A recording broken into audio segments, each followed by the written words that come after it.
Come back to It's All About the Money, Mzansi. Now, we've talked about legacy with Abasa. We have dissected the numbers with our business news. Now it's time to talk about money left on the table. And I'm not talking about small change. I'm talking about billions. You know what keeps me up at night, KZN? It's not just the unemployment we've just discussed. It's not the interest rates. It's the fact that right now, as we speak, there are thousands of small businesses across KwaZulu-Natal and across Africa that have brilliant ideas, that are passionate, about what they're doing. They are ready to scale, ready to hire, ready to transform their communities. And sitting on the other side, impact investors, ECG funds, development finance institutions. They are sitting on billions and billions of rands, and they are desperate to invest in African businesses, desperate to drive inclusive growth, desperate to drive the kind of entrepreneurs that will change this continent. But here's the problem. The two sides cannot connect. Why? Because of a little thing called compliance. So, let's talk about that. Our guest today was supposed to be Hiten Keshev, but Hiten had to step away, and in his place, we have some equally brilliant, equally passionate, and equally committed to solving this compliance crisis. Please welcome to the show Jameel Khan, co-founder of UCA, the Unconventional CA. Jameel, welcome, my brother. Thanks, Mflantla. Good to be here. You articulated the problem so eloquently. But certainly good to be here and looking forward to the conversation. Thank you for joining us, Jameel. Before we dive into this heavy stuff, tell us quickly, who is Jameel Khan and what's your story? And what inspired you and Hiten to start UCA and take on this massive challenge of small businesses compliance? Thanks, Mflantla. Yeah, it's a good question. I grew up, my dad was an entrepreneur in business, I always aspired to be a business owner one day. And I was, blessed enough, lucky enough to go to university, had some good marks in matric. And, I thought, let me do the CA route because it would probably leave me in good stead, for the journey ahead into business. And then ended up qualifying as a CA and ended up at the Institute of Chartered Accountants, right? And I think, being a CA, there's a lot of knowledge that we tend to take, for granted out there, especially when it comes to compliance, funding, etc. And SAICA had a division where they support entrepreneurs. Well, the idea is how do we connect, because small businesses need CAs, right? But CAs are expensive. So how do you bridge that gap? And, under the transformation banner, they had a division that they created to do just that. And then so I was lucky enough to join as head of programs at SAICA, entrepreneur development. I think that's where the passion started, to just see the SMEs, the entrepreneurs within our country. There's so much help that we can give, there's so much information. There's a lot that can be done to unlock the sector, the SMEs. You talked about the unemployment crisis. Globally, SMEs are the biggest, employment of a particular country, whereas in South Africa, that's not the case, right? Large corporates employ more of the people. And so, I always felt as though if we unlock this potential for SMEs to grow, that's really where our employment is going to come from. And so about 4 years ago, we said, how can we do things better? From a SAICA point of view, it was just primarily focused on the financial side of the business, whereas Unconventional CA takes a more holistic approach into how we look to develop and support entrepreneurs, right? So we look holistically at the founder, as well as the gaps in the business, right? And the founder side is very important because we know our history, we know, a lot of SMEs within communities and stuff like that. It's an educational thing, right? It's a habit, thing. Like if you were to give an entrepreneur within one of these communities R1 million tomorrow, right? Is there likelihood of them, investing that into their business and building something sustainable higher than if you give somebody R1 million in an urban area? Probably, but it's not because that they're irresponsible. It's just because that's what they know. That's how they grew up. And so we take a holistic approach. We try to work with founders on that personal mastery level. as well as focusing on the business. So yeah, that's what, we started at Unconventional CA. That's, evolved into supporting entrepreneurs to become investment ready. You touched on ESG and how we can unlock, the billions in terms of that sort of funding available. So yeah, I mean, there's such a number of problems that entrepreneurs face, in SMEs in our country. So we're just trying to unpack that one step at a time. The time now, it is 14 minutes to 8 o'clock. Our show is very limited with time.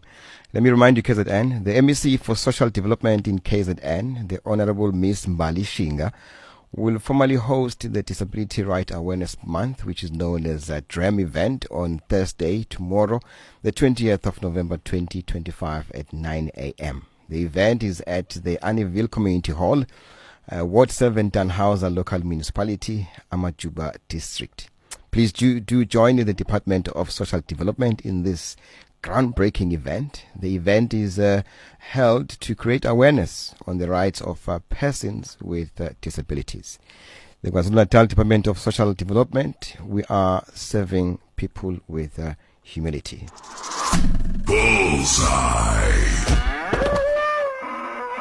All right, Jameel, let's get straight into it. Time is very limited. Your report states that the G in the environmental, is it environmental? You remind me, it's ESG, environmental, social, and governance, is the biggest hurdle for small businesses in Africa. And here's the shocking stat: 65% of small businesses believe they are compliant, but reality is 75% actually fall short. So that means we have a massive perception gap. Business owners think they are ready for investment, but they are not. So help us, Jameel. What is the single most common mistake or misconception that accounts for this gap? What are we doing as small businesses? What are we getting wrong about compliance? Yeah, it's such an interesting question. I mean, I think the biggest issue is that, firstly, it's an educational issue, right? When people start businesses, when they go into small businesses, we're there to make money, right? Trade, whether it be product and service, etc.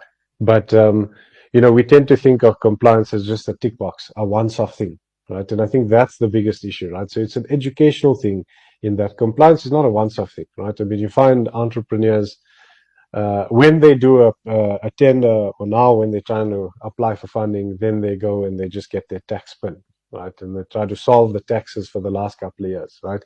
Whereas compliance needs to be an ongoing system of behavior, right? You need to behave the right way. There needs to be processes. There need to be reporting, right? Now, the biggest issue that this creates, especially when investors come and look at your business, is if the behaviors are not right, then remember that they're trying to give you money, right? And it's a responsibility that you get in terms of investment. And so, yes, at that point in time, you can quickly go and fix your compliance, but certainly they'll see that.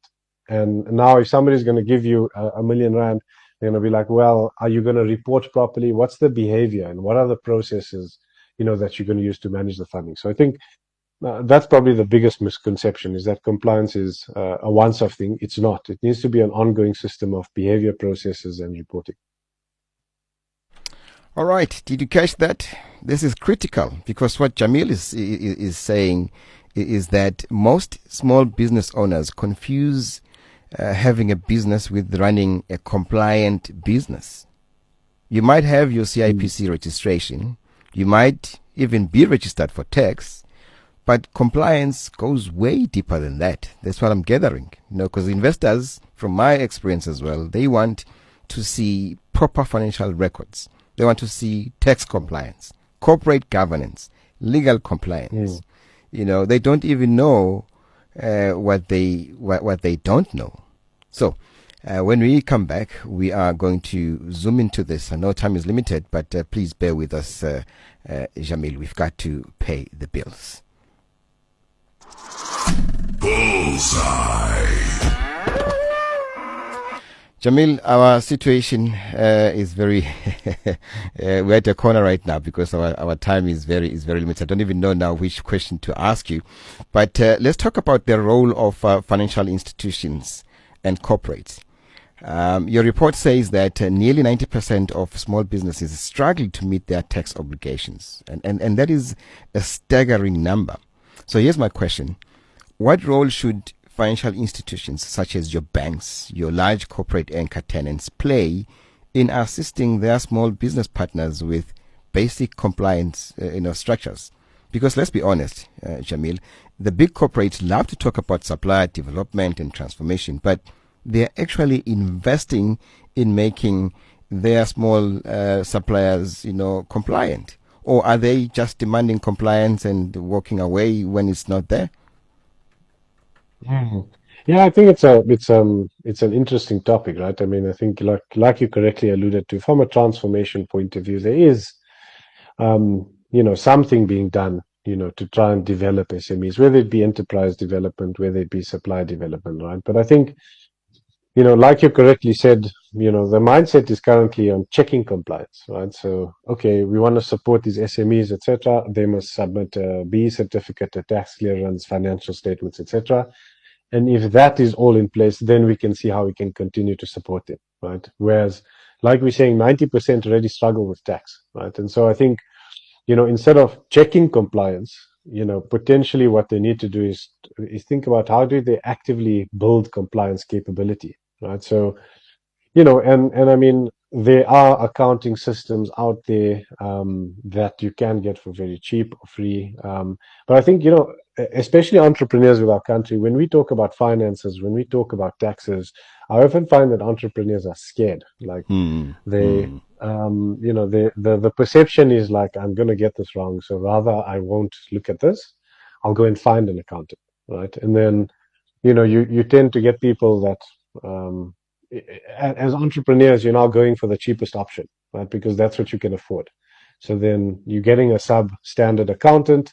And this is where the issues start, right? Because your accountant is now managing your books or doing your taxes, and you have no idea what they're doing. Up until such point is now you need to apply for funding or you need to apply for a tender opportunity. And you're like, well, hang on, like these things don't make sense. What did this guy actually do? So I think because it's an educational thing, definitely, corporates, financial institutions can play a better role in simplifying, what needs to be done, right? So I think there's an educational component. I think also there's a size component attached to this, right? In that, there is like IFRS for SMEs, which was tried to be created so that small businesses don't have to comply with the full IFRS reporting frameworks. So they have a simpler financial statements. But it needs to be even simpler than that, right? Like, how do we reduce compliance for businesses that are doing R1 million or less?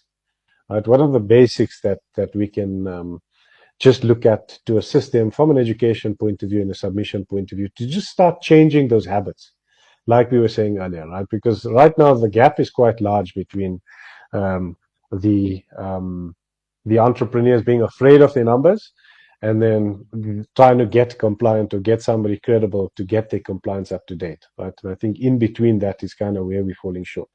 So, if we can use basic templates, offer like digitized basic tools, basic education and start to lift that a little bit, I think we can start to bridge the gap, to get that compliance, higher than that rate of 90%. Hmm.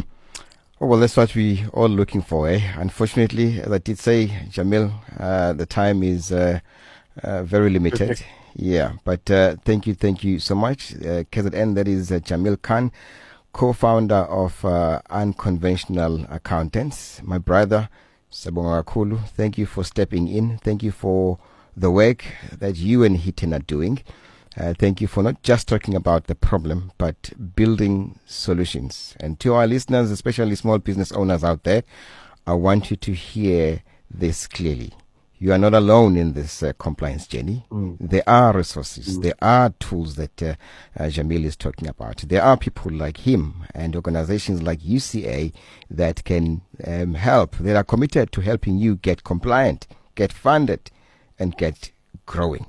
Jamil, mm. before you go, how can people reach you, and especially your organization, and how can they access your platform? Where can they find you? Thanks, Ntlatla.